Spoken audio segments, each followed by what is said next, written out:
Hay una pregunta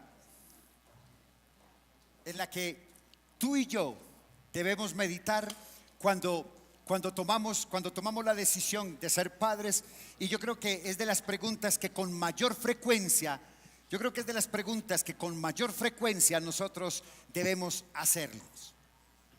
¿Y sabe cuál es la pregunta que yo quiero hacerle? Y voy a darle 20 segundos para que usted pueda más o menos pensar en esa respuesta. ¿Qué esperas tú de tus hijos? ¿Qué esperas de tus hijos? 20 segundos para que usted más o menos piense qué esperas de tus hijos. Ya tiene la respuesta, no me la vaya a decir, pero yo le voy a dar la mía y vamos a ver si el Señor Dios Todopoderoso nos une en un solo concepto. Yo entiendo, sin ser egoísta, que realmente, mira, yo no quiero pensar en el concepto egoísta de los padres de los años 60, 70. Porque esos padres de esa época, o sea, los padres que me tocaron a mí y que le tocaron a alguno de ustedes, ellos decían que yo tenía que crecer, trabajar para mantenerlos a ellos. Ese era ese concepto que estaba. Y yo sé que mi señora madre, que en paz descanse, que ya voy a descansar, ella me decía muchas veces, varias veces me dijo eso, hasta que una vez tuvimos una conversación muy seria y le dije realmente que no, que la cosa no era así, que yo pensaba que la honra a los padres era un acto moral. Entonces me puedo entender sin egoísmo que realmente que todos como padres lo que esperamos de nuestros hijos es honra. Y la honra viene como consecuencia de la obediencia. Pero desafortunadamente, hoy por hoy, muchos de los hijos nuestros solamente conocen a sus padres, pero meramente como un ejercicio intelectual y costumbrista. Pero están lejos de entender sus obligaciones éticas y morales para con esos padres. Mis amados, otro grupo de hijos, ese grupo de padres de hijos son los que la sociedad desde los años 90 les ha llamado bombril, porque duran y duran y duran. Me hace acordar de una mujer que le dijo a su hijo: mi hijo, y bueno, ¿y usted cuándo va a trabajar? ¿Usted cuándo se va a ir de la casa? Y el muchacho le dice a la mamá: mamá, si yo estoy muy joven, apenas tengo 45. Ese tipo de hijos son los hijos que viven con sus padres en el mismo techo. Dependen de ellos económicamente, se sientan en la misma mesa, pero no reconocen las normas de sus padres, no se sujetan a las normas de convivencia de su casa, viven en una total y completa anarquía. Cero normas, cero obediencia, cero sujeción. ¿Y sabe por qué sucede eso? Porque nuestros jóvenes hoy por hoy siguen buscando modelos. Ellos buscan modelos, y por eso es que usted ve a sus hijos disfrazados de diferentes cosas, porque ven modelos y los toman como cosa cierta, porque los modelos que exhibimos en la casa no son los modelos más correctos. Nuestros jóvenes están desconcertados por lo que ven en sus casas, por los que escuchan en sus casas, porque no hay coherencia entre lo que digo y entre mi hacer. Eso los desconcierta totalmente. Mira, algunas veces yo digo que los creyentes, muchos creyentes, y yo sé que en esta iglesia no es, pero voy a poner el ejemplo. Muchos creyentes salen de su casa, se ponen los cachos y la cola atrás. ¿Sabe por qué? Porque cuando salen Sale peleando con la esposa porque le cogió la tarde. Sale peleando con el hijo porque trae un carro que no es, o porque simplemente le hizo coger de la tarde. Entonces sale lleno, todo molesto, todo incómodo, acabando, y para acabar de ajustar en la esquina del semáforo, el Señor le limpia el carro y entonces llega y le dice cuántas palabras, cuántos pares son 5 moscas, y se insultan y todo eso. Pero cuando llega a la iglesia, se quita los cachos, se quita la cola, los guarda y saca la aureola. Entonces llegan de la siguiente manera: hola hermanito, hermanita, ¿cómo está? Hermanita, Dios le bendiga. Ay, tan lindo el niño. Los jóvenes están viendo eso y dicen: a ver. Y cuando salen de la iglesia, imagínate el espectáculo que se encuentran. En la iglesia se despiden del pastor o se despiden de algún hermano de la iglesia, y luego cuando están en su casa almorzando, desenrollan su lengua y empiezan a murmurar de ese hermano que acaban de abrazar, de decirle te amo y Dios te bendiga.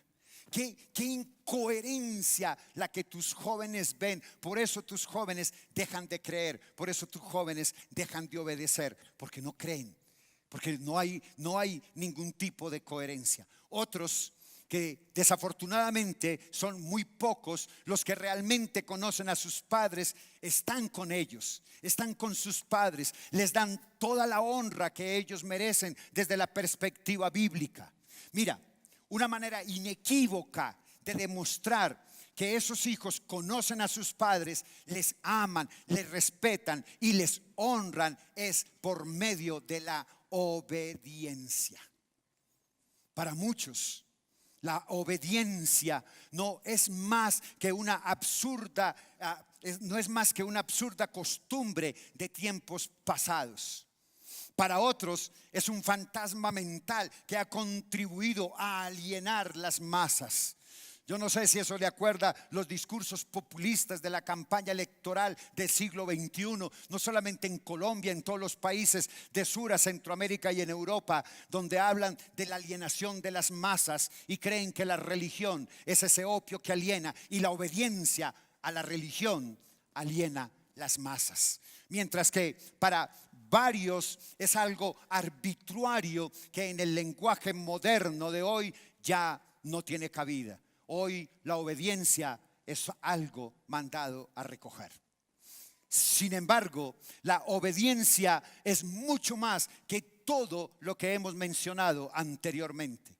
La obediencia es y será, escúchame bien, la obediencia es y será la principal puerta para acceder a toda clase. ¿Qué dije?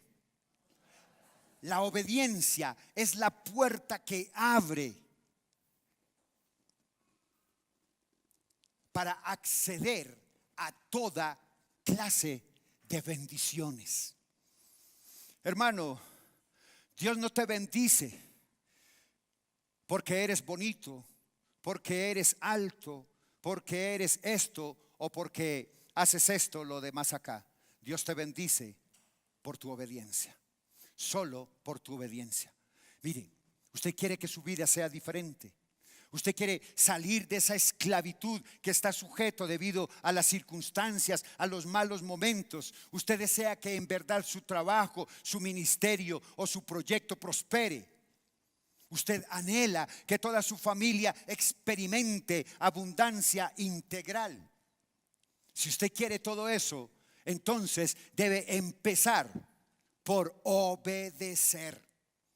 Debe empezar por sujetarse, pero ponga mucho cuidado. Ojo, no se vale obedecer a cualquiera. Es preciso hacerlo con la actitud y con la persona correcta. Mis amados, la obediencia que vale es la obediencia a Dios. Y la obediencia a Dios se considera una virtud y se define como acatar su voluntad. La obediencia a Dios se define como acatar su voluntad, aceptar sus designios, someterse a su autoridad.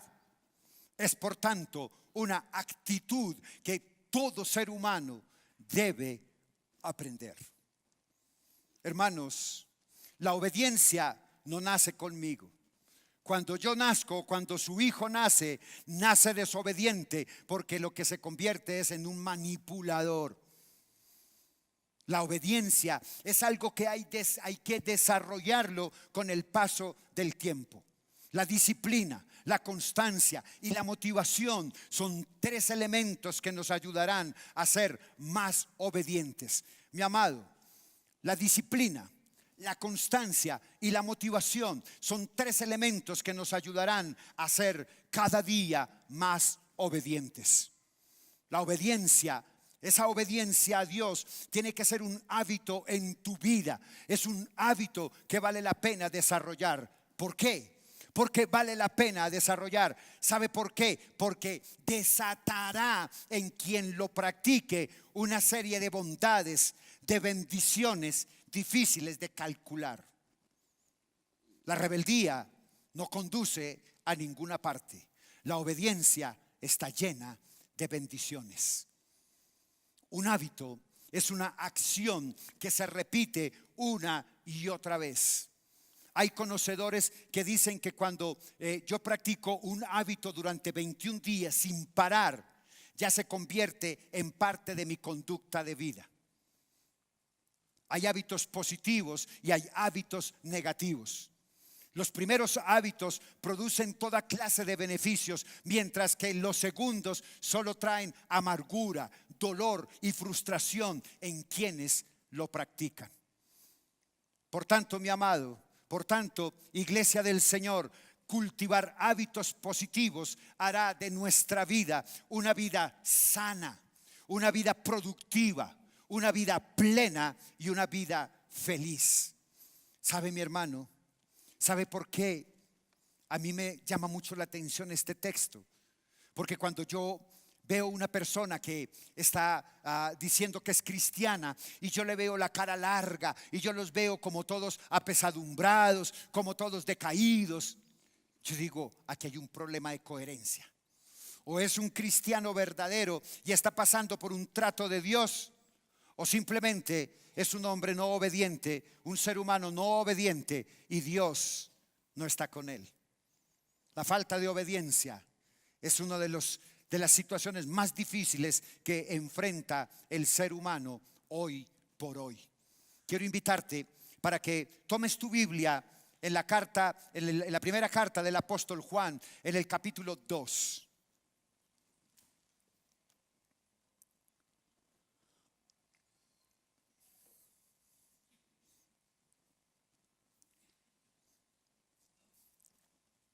Primera carta del apóstol Juan, en el capítulo 2. Si usted ya lo tiene, solamente dígame un fuerte amén. Solamente escuché como 10 de por aquí. Si usted ya tiene el texto, voy a pedirle que me diga un fuerte amén. Por favor, no se pare. Solamente escucha Alfonso. Alfonso, no digas nada. Quiero escuchar la iglesia que me diga si ya encontró el texto en la Biblia y me dice un fuerte amén. Primera de Juan, capítulo 2, y vamos a leer desde el verso 3. Mira lo que el Señor tiene para la iglesia hoy. Recuerde que yo estoy leyendo el texto desde la Nueva Traducción Viviente, pero usted me puede seguir en cualquiera de sus traducciones. Verso 3, capítulo 2 de Primera de Juan. Podemos estar seguros de que conocemos a Dios si obedecemos sus mandamientos. Si alguien afirma: yo conozco a Dios, pero no obedece los mandamientos de Dios, es un mentiroso y no vive en la verdad. Pero los que obedecen la palabra de Dios demuestran verdaderamente cuánto lo aman. Así es como sabemos que Dios vive en él. Verso 6. Los que dicen que viven en Dios deben vivir como Cristo vivió. Que Dios bendiga su palabra y que hoy todos nuestros pensamientos vayan cautivos a la obediencia a Cristo. Y la iglesia dice conmigo, amén y amén. Mira, la época en que el apóstol Juan escribe estas cartas a la iglesia era muy complicado y él estaba en graves problemas. en el mundo griego habían muchas personas que veían a Dios como un ejercicio meramente intelectual. Entonces, como era un ejercicio intelectual, ellos entonces podían decir: yo conozco a Dios. Pero no eran conscientes de ninguna obligación ética y moral. Hermanos, muchos van a los diferentes lugares donde hacen diferentes situaciones emocionales. Entonces pasa al frente, oran por él, se cae para atrás y se levanta y dice que tuvo una experiencia sobrenatural con el Espíritu Santo porque se cayó para atrás. Y se levanta pensando que entonces ya conoce a Dios. Habían otros griegos que habían tenido una experiencia meramente emocional con él. Hoy, no sé si usted ha escuchado hablar de la risa de Toronto, que eso fue boom durante algunos años. Entonces pensaban que eran posesiones del Espíritu Santo. No lo sé. Pero en lo que yo llevo conociendo, estudiando la palabra de Dios, yo no he encontrado que la manifestación o el don del Espíritu Santo es la risa santa. No la he encontrado por ninguna parte. Hay ese tipo de personas que manejan ese tipo de conceptos para decir que están en Dios, que conocen a Dios a través de esas experiencias meramente emocionales. Entonces ellos decían: yo estoy en Dios y Dios está en mí. Pero no lo ven en términos de lo absoluto. No lo ven como el Dios eterno, el Dios grande, poderoso, sublime y temible. No lo ven así porque les falta obediencia. Mira, para un creyente transformado, el conocimiento de Dios no viene de la especulación humana. Escúchame lo que te voy a decir. Para el creyente transformado, el conocimiento de Dios no viene del pensamiento de un hombre, no viene de la especulación de un hombre, no viene de la experiencia mística de un hombre, no viene de una experiencia exótica, sino por la obediencia. Un predicador decía: conocer a Dios es experimentar el amor de Dios en Cristo y devolver ese amor en obediencia. Mis amados hermanos, la única manera en que podemos demostrar que conocemos a Dios es cuando le obedecemos. Y le obedecemos en todo. Y la única manera que podemos mostrar que estamos unidos a Cristo es cuando imitamos a Cristo. Hermanos, el apóstol Pablo fue osado cuando escribió en la carta a los Corintios, cuando le dijo a la iglesia de Corinto: sed imitadores de mí como yo lo soy de Jesucristo. Pero era una verdad. ¿Sabe por qué? Porque él se estaba acercando a lo que Dios en el Antiguo Testamento le había dicho al pueblo de Israel: sed santos como yo soy santo. Eso quiere decir seamos imitadores, obedientes de la multiforme gracia de Dios. Mi amado, el conocimiento más esa experiencia emocional desembocan en la acción moral, que es la obediencia. Mi amado, el compañero perfecto de la fe es la obediencia. Fe sin obediencia es una mentira. Fe sin obediencia es un cañazo que usted se está echando en su mente y lo está anidando en su corazón. Si usted tiene fe y no obedece, de nada le sirve. Mira, hay una definición simple acerca de la obediencia: someterse a los mandamientos del Señor, hacer su voluntad basado sobre lo que está claramente revelado en las Escrituras. Hijitos, y ahí es donde yo tengo que entender el concepto de fe. Un buen amigo, y que todos recordamos, Milton Martínez, él enseñó en sus cátedras aquí en la iglesia y predicó desde este púlpito diciendo: fe no es lo que está en Hebreos 11.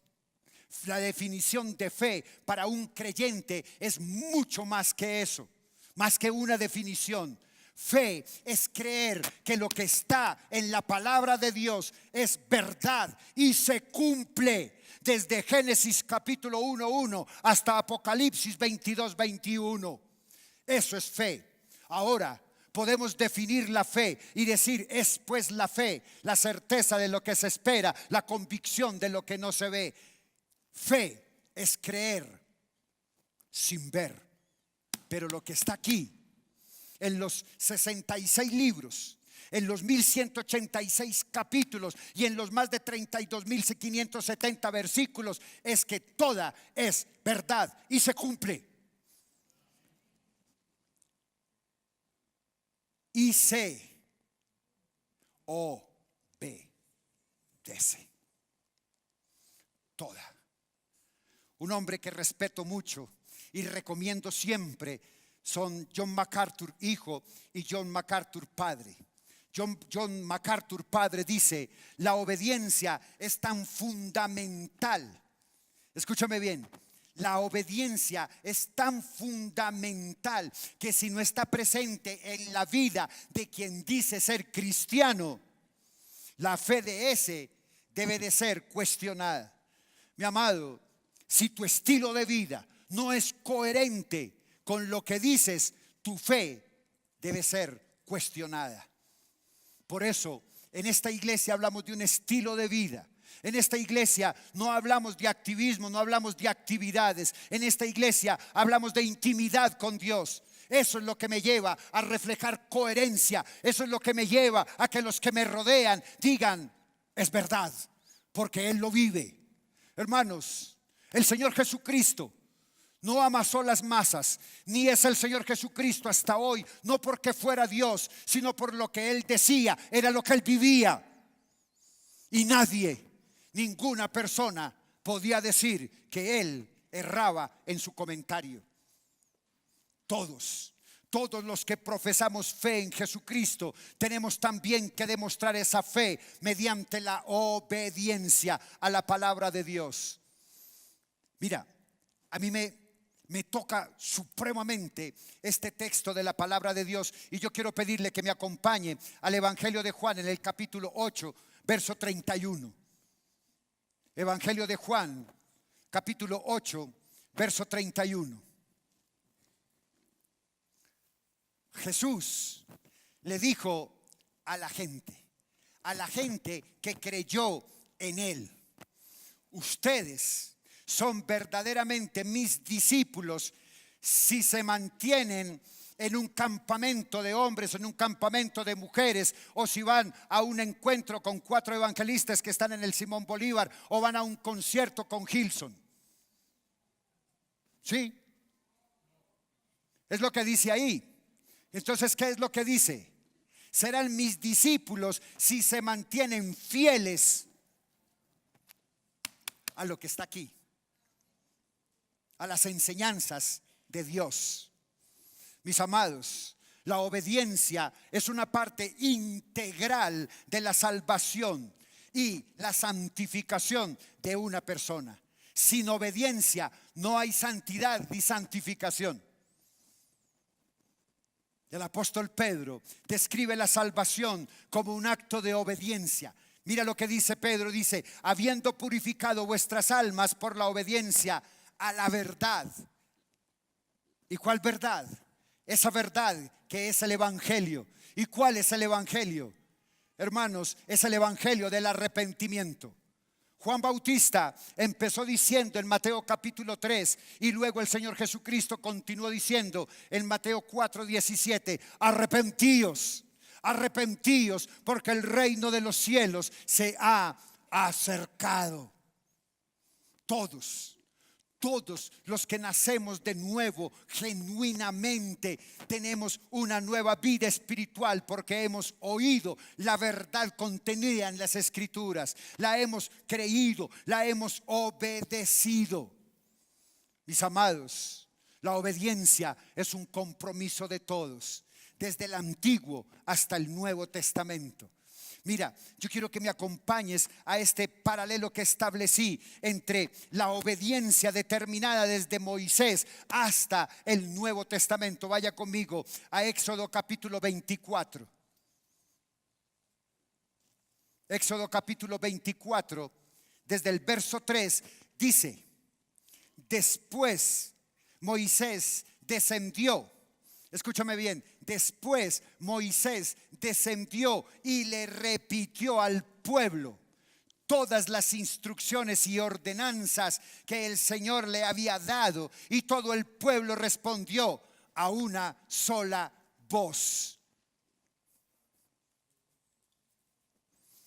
haremos todo lo que el Señor nos ha ordenado. Entonces Moisés escribió cuidadosamente todas las instrucciones del Señor, y muy temprano a la mañana siguiente se levantó y construyó un altar al pie del monte. También levantó 12 columnas, una por cada tribu de Israel. Luego envió a jóvenes israelitas a presentar ofrendas quemadas y a sacrificar toros como ofrendas de alabanza de paz al Señor. Moisés entonces dejó escurrir la mitad de la sangre de esos animales en unos tazones. La otra mitad la salpicó sobre el altar. Luego entonces tomó el libro del pacto y lo leyó al pueblo en voz alta. Y una vez todo el pueblo respondió: haremos todo lo que el Señor ha ordenado. Vamos a obedecer. Entonces Moisés tomó la sangre de los tazones y salpicó la sangre sobre el pueblo de Israel mientras declaraba: esta sangre confirma el pacto que el Señor ha hecho con ustedes al darles todas estas instrucciones. Hermanos, en el Antiguo Testamento la sangre rociada sobre el pueblo significa pacto perenne de obedecer todo lo que en ella estaba escrito. Ahora vaya conmigo a Primera de Pedro capítulo 1. Antiguo Testamento, Nuevo Testamento. El apóstol Pedro dice en el capítulo 1, en el verso 2: Dios Padre los conocía y los eligió desde hace mucho tiempo, y su Espíritu los ha hecho santos. Los ha hecho santos como resultado. Ustedes le obedecieron y fueron limpiados por la sangre de Jesucristo. Hermano, por eso el apóstol Pedro dice un poquito más adelante en el 2:9: mas vosotros sois linaje escogido, real sacerdocio, nación santa, pueblo adquirido por Dios, para que anunciéis las virtudes de aquel que os sacó de las tinieblas a su luz admirable. Porque él veía un pueblo santo que hacía pacto con Dios. Y por eso termina diciendo el versículo 2: que Dios les conceda cada vez más gracia y paz. Mi amado, en el nuevo pacto, en el Nuevo Testamento, lo que quiere decir cuando un creyente confía en Cristo, acepta esa parte en el nuevo pacto, entonces la sangre de Cristo es rociada sobre ti. Hermano, mire, el apóstol no está mintiendo, porque Isaías lo escribió en Isaías 53, cuando dice que por la sangre del Señor Jesucristo fuimos sanados de toda dolencia y de toda enfermedad. Por eso la obediencia es un principio no negociable. Mis hermanos, mire, quiero decirle algo. Para el creyente no es suficiente con oír y leer la palabra de Dios. Cada día, cada momento, usted debe preguntarse si estoy obedeciendo la palabra de Dios. Mire, hubo un tiempo en el año 2000, 2001, que mi esposa y yo teníamos un ministerio que se llamaba el verdadero amor espera. Y cuando asistíamos a los eventos, a los jóvenes les regalábamos una cinta, como una especie de, ¿cómo se llama esto? Manilla, como una manilla, y tenía las siguientes iniciales: WWJD. Y creo con mi inglés depurado que dice: What would Jesus do? ¿Qué haría Jesús ahora? Cecitar, no es buen inglés. ¿Qué haría Jesús ahora? Cuando usted está en una situación, en una circunstancia, cuando usted está al borde de pecar, acuérdese, ¿qué haría Jesús?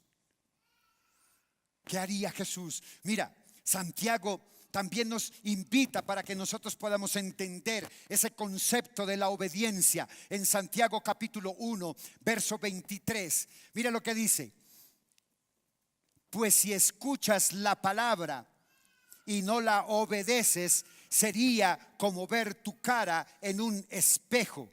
Te ves a ti mismo y luego te alejas y te olvidas cómo eres. Debemos ser hacedores de la palabra y no tan solo oidores. No os engañéis a vosotros mismos. Hermanos, si yo contextualizo ese texto de Santiago, encontramos un hombre que se está organizando para salir. Se está cortando la barba, se está o arreglándose o cortándose el bigote. En ese momento le llega un mensaje y suena el celular. El celular lo tiene por allá afuera, entonces se pone a hablar con la persona y se le olvida completamente que se estaba afeitando. Sigue arreglándose, se viste y sale para su trabajo. Pero en poco tiempo se encuentra con la risa y con las burlas de sus compañeros de trabajo y lo hacen ver ridículo, le hacen bullying, le hacen matoneo, porque salió sin darse cuenta que no había terminado de afeitarse. Y eso mismo pasa con el creyente de hoy.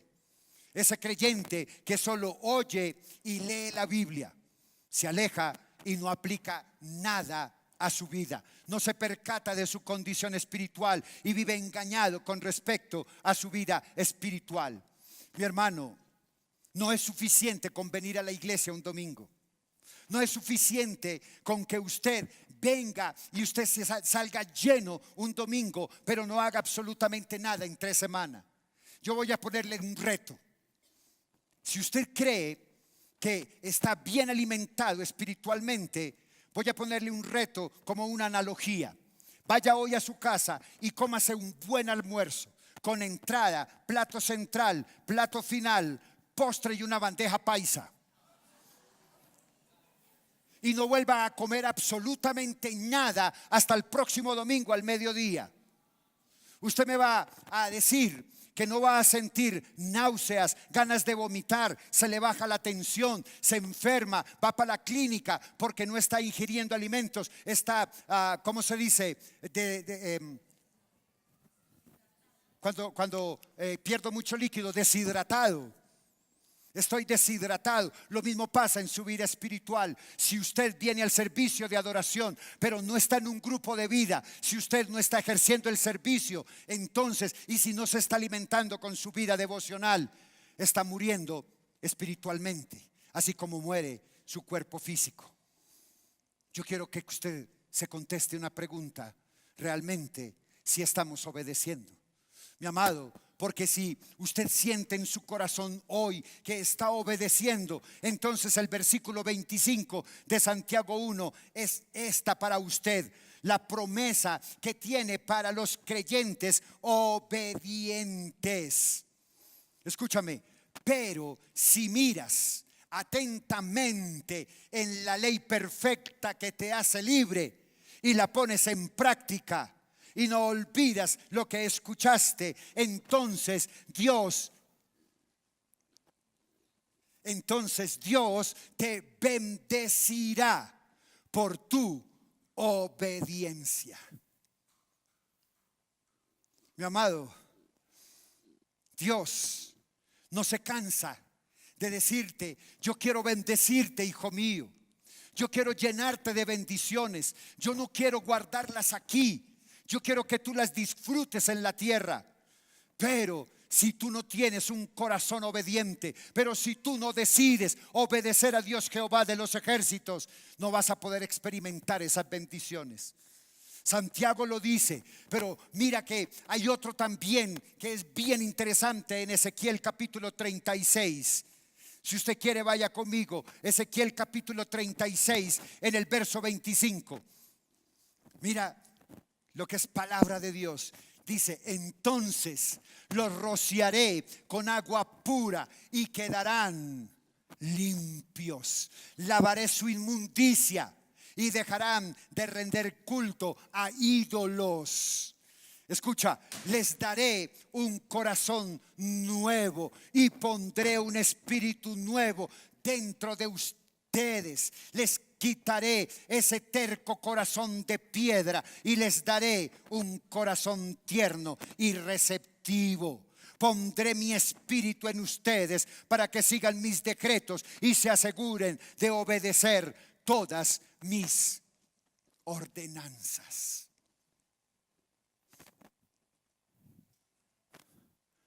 Mi amado, una actitud de obediencia produce verdadera bendición. Mi amado, la obediencia es fe en acción. Yo quiero preguntarte, ¿tú consideras que la obediencia es parte integral de tu vida? Forma parte de ti desde que amaneces hasta que duermes. Forma parte integral de tu vida.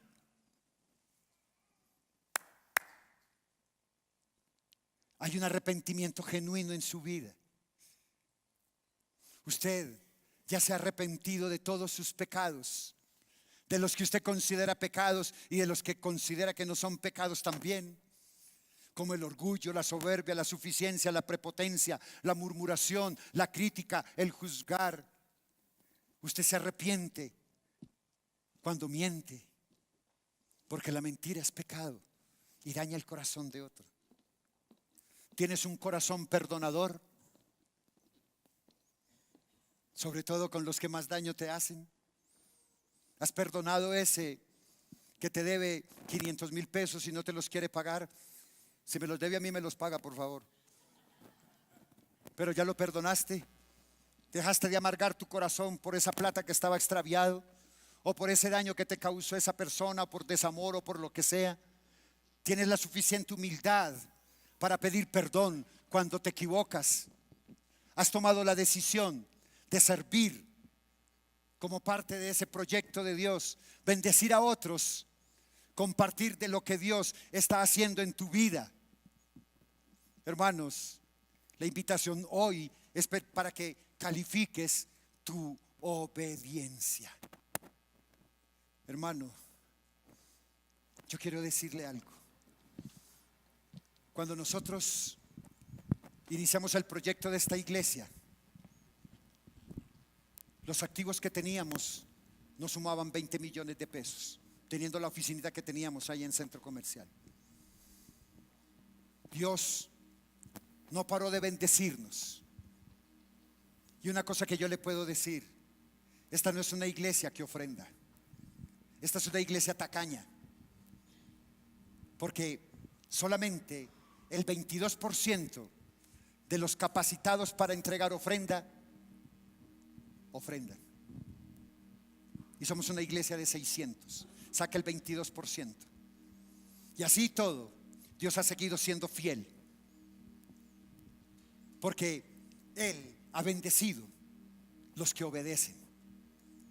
Y yo puedo decirle con conocimiento de causa y experiencia que cuando el Señor nos dio este lugar, nos lo dio para que creciéramos y mostráramos su amor y su misericordia. Póngale cuidado a lo que le voy a contar. Escúcheme lo que le voy a decir. Cuando nosotros compramos este lugar, donde está el templo, nos costó 160 millones de pesos.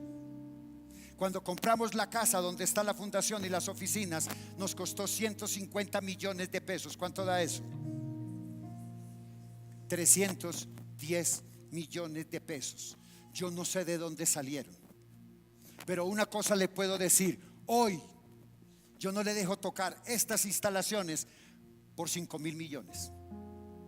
No se los dejo tocar. No he dicho, ni siquiera me pone a parpadear que alguien venga, un constructor que están de moda, y me diga: te doy 5.000 por esto ya.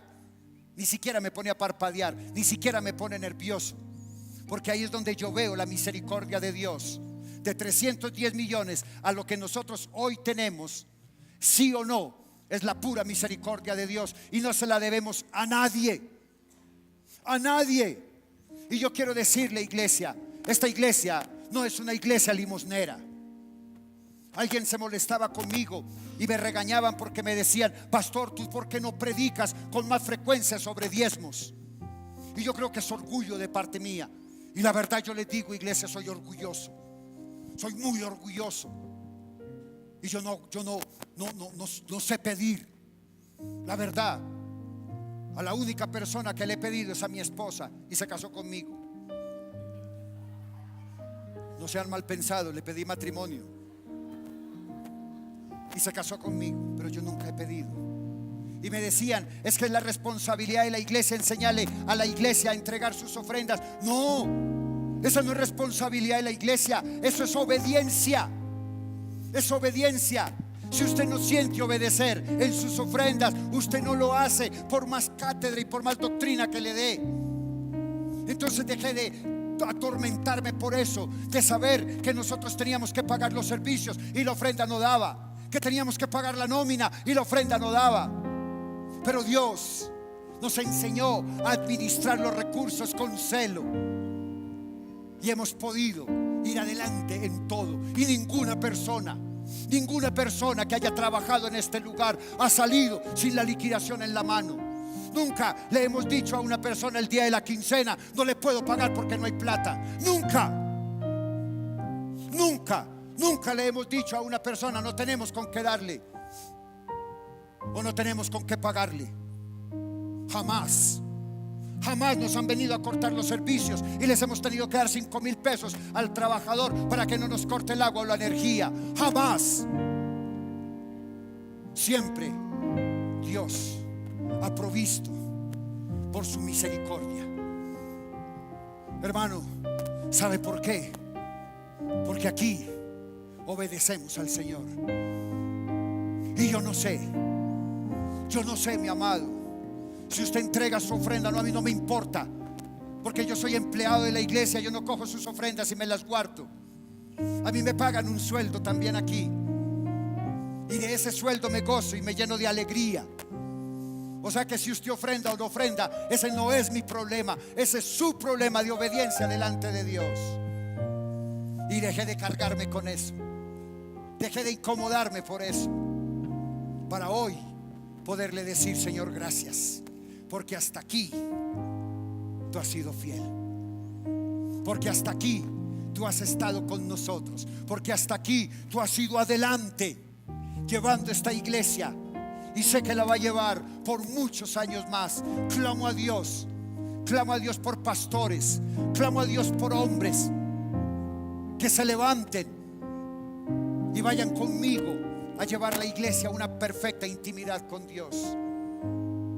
Clamo por hombres y mujeres obedientes que se levanten y que nos acompañen a 22 años más. ¿Qué digo yo? 22, 44. ¿Qué 44? 66. ¿Cuál es 66? 88. Pero que vayamos juntos, ustedes con sus hijos y los hijos de sus hijos. Por eso hoy necesitas evaluar cuál es tu obediencia. ¿Cuál es la obediencia frente a lo que Dios te ha bendecido?